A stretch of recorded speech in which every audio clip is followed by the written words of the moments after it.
جو آیت کریمہ پڑھنے کا شرف حاصل کیا ہے،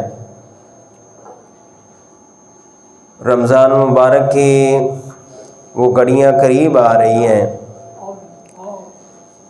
وحدہ لا شریک نے ارشاد فرمایا کہ اے ایمان والو، تم پر انہی روزے فرض کیے گئے ہیں جیسے کہ اگلوں پر انہی فرض ہوئے تھے، کہیں تمہیں انہی پرہیزگاری ملے۔ اور فرمایا ایام معدودات، انہی گنتی کے دن ہیں۔ صحیح بخاری اور مسلم میں ہے، حضرت ابو ہریرہ رضی اللہ عنہ سے مروی ہے، میرے کریم آقا صلی اللہ تعالی علیہ وآلہ وسلم نے ارشاد فرمایا کہ جب رمضان آتا ہے، رمضان کی پہلی رات ہوتی ہے تو آسمان کے دروازے کھول دیے جاتے ہیں۔ ایک روایت میں ہے کہ رحمت کے دروازے کھول دیے جاتے ہیں، اور ایک روایت میں ہے جنت کے دروازے کھول دیے جاتے ہیں،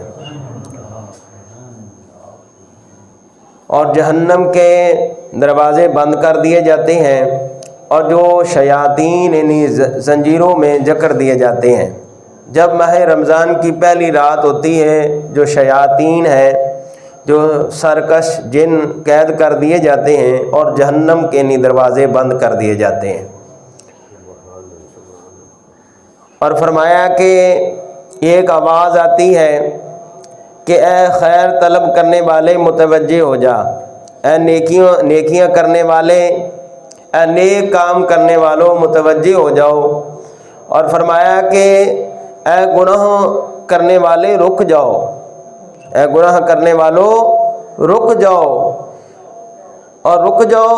اور فرمایا پھر آواز آتی ہے کہ کوئی ہے خیر طلب کرنے والا، اسے عطا کیا جائے، یعنی کوئی بخشش طلب کرنے والا ہے، اسے بخش دیا جائے۔ اور ارشاد فرمایا کہ کوئی مانگنے والا ہے، اسے عطا کیا جائے، کوئی ہے توبہ کرنے والا، اس کی توبہ قبول کی جائے۔ اور یہ صبح تک یہ آوازیں آتی رہتی ہیں۔ اور میرے محبوب علیہ السلام نے ارشاد فرمایا کہ جب عید الفطر کی رات آتی ہے تو اللہ تعالیٰ 10 لاکھ لوگوں کی بخشش فرماتا ہے، 10 لاکھ یعنی لوگوں کی بخشش فرماتا ہے۔ یہ وہ لوگ ہیں جن پر انہی جہنم واجب ہو چکی تھی، یعنی اللہ کا عذاب واجب ہو چکا تھا، اللہ تعالیٰ ان کی بخشش فرما دیتا ہے۔ میرے محبوب علیہ السلام کے غلاموں، وہ مہینہ آنے والا ہے، یہ رمضان آیا، یہ برکت کا مہینہ آیا، رمضان آیا، برکت کا مہینہ آیا، اور اللہ عز و جل نے اس کے روزے تم پر فرض کیے ہیں۔ اس میں آسمان کے دروازے کھول دیے جاتے ہیں، دوزخ کے دروازے بند کر دیے جاتے ہیں، اور سرکش شیطانوں کو توق ڈال دیے جاتے ہیں۔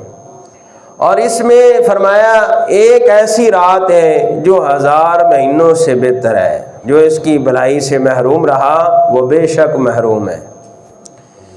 اللہ اکبر۔ رمضان آیا، حضور صلی اللہ علیہ وسلم نے فرمایا کہ یہ مہینہ آیا، اس میں ایک رات 1000 مہینوں سے بہتر ہے۔ میرے محبوب علیہ السلام کے غلاموں، یہ بڑا ہی برکت والا مہینہ آ رہا ہے، اللہ تعالی ہمارے نصیب میں کرے، اللہ تعالی ہمیں عمل دی توفیق عطا فرمائے۔ دیکھو کہ اللہ تعالی پہلے دن ہی ارشاد فرماتا ہے کہ اے گناہ کرنے والے رک جا، اے بدی کرنے والے رک جاؤ، اے گناہ کرنے والے رک جاؤ۔ اور فرمایا کہ خیر طلب کرنے والے، نیکی طلب کرنے والے، بخشش مانگنے والے اور توبہ قبول کرنے والے، ان کی توبہ قبول کی جائے گی۔ میرے محبوب علیہ السلام کے غلاموں، میرے محبوب علیہ السلام نے ارشاد فرمایا، حضور علیہ السلام نے فرمایا کہ جنت ابتدائے سال سے یعنی سال آئندہ تک رمضان کے لیے آراستہ کی جاتی ہے، اور جب رمضان کا پہلا دن آتا ہے تو جنت کے پتوں سے عرش کے نیچے ایک ہوا چلتی ہے، وہ کہتی ہے اے رب تو اپنے بندوں سے ہمارے لیے ان کو شوہر بنا جن سے ہماری آنکھیں ٹھنڈی ہوں اور ان کی آنکھیں ہم سے ٹھنڈی ہوں۔ امام احمد رحمۃ اللہ علیہ حضرت ابو ہریرہ سے راوی کہ حضور اقدس صلی اللہ تعالیٰ علیہ وآلہ وسلم فرماتے ہیں کہ رمضان کی آخری شب میں اس امت کی مغفرت ہوتی ہے۔ عرض کی گئی کیا وہ شب قدر ہے؟ فرمایا نہیں، کام کرنے والے کو اس وقت یعنی مزدوری پوری دی جاتی ہے جب وہ کام پورا کر لے۔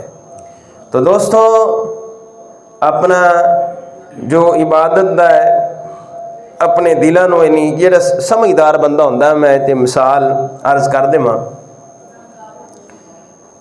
وہ اپنی تیاری جڑی ہے میں مثال در گھر دے اندر مہمان آنے ہون، اسی آدھے گھر نو صاف ستھرا کرنے ہیں، یا کسی دی دعوت آپ کرنی ہوئے جی مہمان آ رہے ہیں جی، مہمان بڑے خاص ہیں جی، قیمتی مہمان ہیں جی، تو لہٰذا اسی آدھے گھر دی صفائی کریں گے تاکہ مہمان آ رہے ہیں۔